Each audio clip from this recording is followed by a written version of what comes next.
Hi, this week we're going to talk about some of the secrets we use at thefastingmethod.com to help people lose weight, because most people think it's just about having the right knowledge and having enough willpower, but really it has very little to do with that, and it's coming right up. You can look back at the 1970s and you can see that people all over the world were eating all different diets, some low carb, some high carb, some low fat, some high fat. And yet there just wasn't a lot of obesity worldwide. And the other thing is that it's hard to imagine that people today have obesity just because there's this epidemic of low willpower and that it's spreading all over the world somehow. Well, if it's not that, then what is it? And this is what we're going to share today about how to lose weight. Having the knowledge is just not enough. If you were to lose weight, you might know, for example, that you need to stop eating cookies and donuts and brownies. Well, that's pretty common sense and everybody can agree on that, but can you stop eating cookies? Well, there's lots of different reasons that people eat cookies, like food addiction, like emotional eating, for example. Hunger is only one reason that we want to eat. We eat for to feel better about ourselves. We eat because it's there, because we're bored, because we want to find pleasure. There's people who have lack of motivation. They say, what's the point? And the other thing is that the systems that are there may tempt us to eat. For example, you walk by a store where there's the smell of freshly baked cookies. Well, that may lead you to eat cookies when you wouldn't have otherwise. If you're in a meeting and you're bored and somebody puts a plate of cookies in front of you, you might eat, even though you know that it's not good for your diet.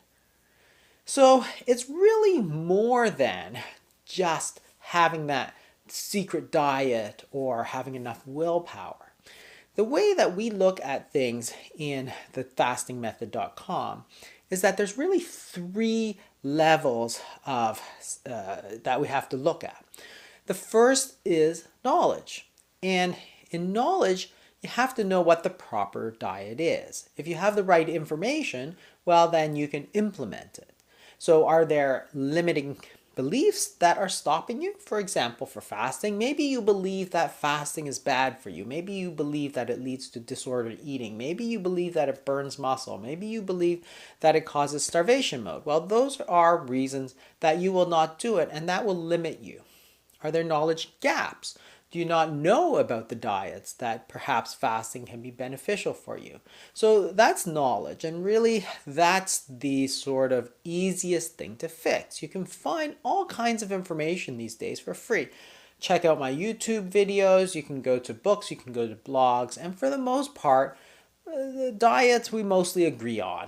Don't eat a lot of sugar, don't eat a lot of processed foods, and you probably cover 80% of all diets.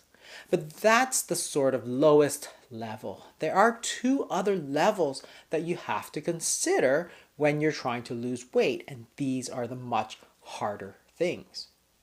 The second level are the systems and the supports, because it's not simply that you have to decide through your willpower what you eat every single day, day in and day out. We are creatures of habit, so if we develop habits and we have certain ways of doing things, well, we're going to follow those. So it's not about willpower. Think about it this way. In the 1970s, people were accustomed to eating 2 to 3 times a day. As we went into the 2000s, people were now accustomed to eating 5, 6, 7 times a day. So your baseline, if you want to start doing some intermittent fasting or you want to cut down the number of meals you eat, is much different. In the 1970s, you may not have to cut down at all, or maybe just one meal, skip breakfast, for example. Whereas now, if you're starting at 8 meals a day, you got to get down to 1. So these are the systems and the supports, which include things like, how often are you eating? What's your regular habits for eating? But not only that, but say, for example, you don't have snack foods and they aren't available to you. If you wanted to go get a donut, you would have to drive in your car for 10 minutes to get a donut. Well, that's going to stop you from eating donuts, as opposed to if you walk by the donut store every single day on your way into the office. Well, that's going to make a difference because the availability of those foods that are bad for you are always there. It's easy to get, and it's also right in your face. So that is another system. And once you identify these systems and supports that are blocking you, well, you can make an effort to change it.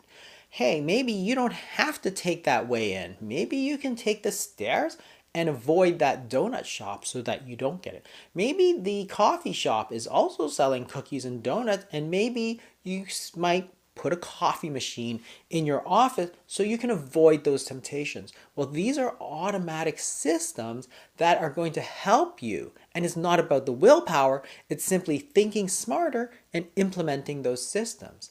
And there's so many other things that we can dive into. Are there, for example, triggering foods that might be bad for you?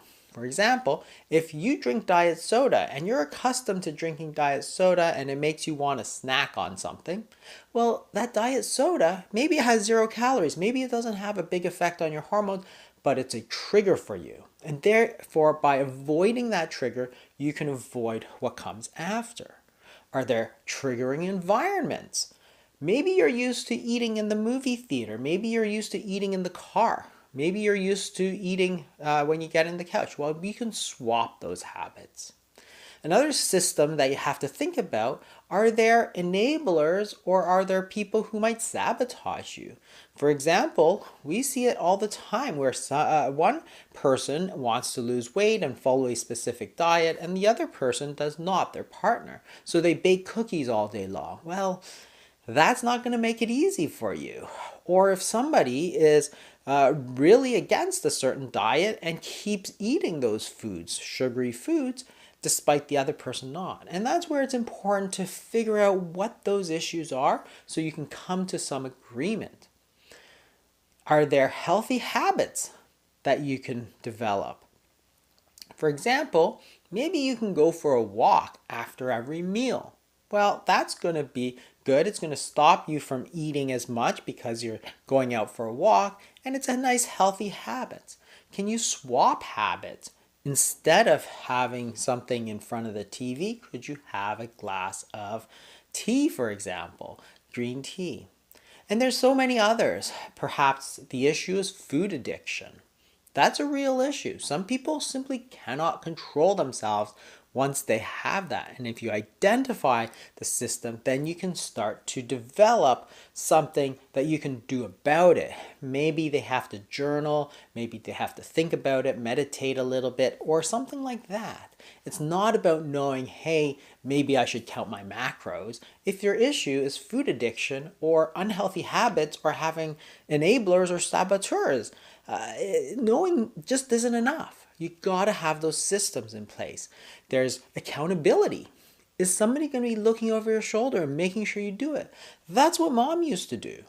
That's why college kids put on 10, 15 pounds, because all of a sudden there's nobody to keep them accountable for the food choices that they make. All of a sudden it's beer and pizzas and wings all day long, and all of a sudden you got the freshman 15. Are there things that you can do to stay busy? Can you put it on the schedule? If you're busy doing work, well, you're not going to be thinking about food. Maybe you have to do something about trigger environments like the kitchen, for example. But if you're the one to cook, what can you do about it? What are your pain points? Do you have to do some more practice to build that fasting muscle? And mindfulness is another system that you can use to identify what is going wrong here. Are you hungry or are you just bored? Because a lot of times people are just bored. So these are all part of the second sort of level that we have to get to really get to the bottom of what's causing people to gain weight. And these are the systems and supports. Nowhere in here do we talk about willpower, because we know that people have willpower. They just need to get it out of this idea that that's all they need, and they have to build in these healthy systems And you have to identify what the issue is, because that's the only way that you're going to be able to attack it. And that's what we work on at thefastingmethod.com through our coaches, through our classes, to try and identify these sort of second level things. But there's more. There's still a third level that you have to think about. The third level that you really have to think about are emotional factors. We're eating for so many reasons. We want to feel good. We're having dinner with friends or whatever. So there's all of these emotional factors to try to identify. First, perhaps people are emotional eaters. This is very common. These are reasons that people are going to eat even though they're not hungry. And in order to get to fix it, you have to identify what the emotion is. Now you can start to try to turn it into something a little bit more productive. So, hey, maybe I'm under stress, I'm going to take a hot bath. Or I'm under stress, I'm going to go get a massage. Well, that's a lot healthier for you than eating a big bag of chips, for example. So emotional eating is a huge issue. And then you have to identify what can you do to support people in their emotions, because it's not just these emotions, there's positive emotions like inspiration. Are people lacking the inspiration? Are people lacking the motivation? Saw this a lot during COVID.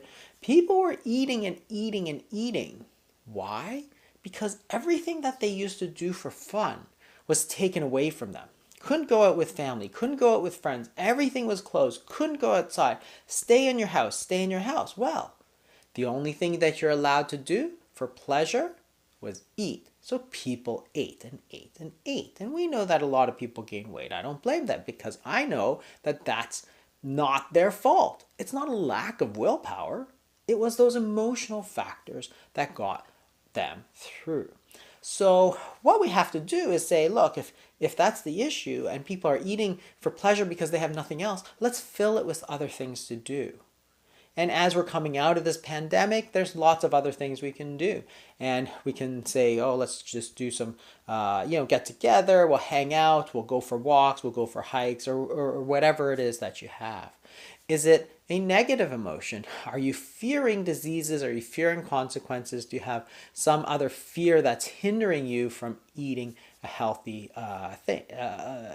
diet?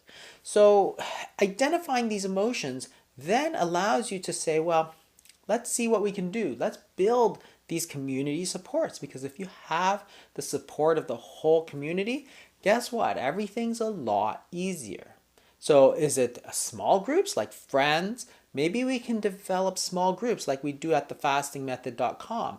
In our communities, in our coaching groups, we have small groups that help each other. And then there's larger groups like the community. And these are where you can go in our forums, you can talk to, and there's peer supports.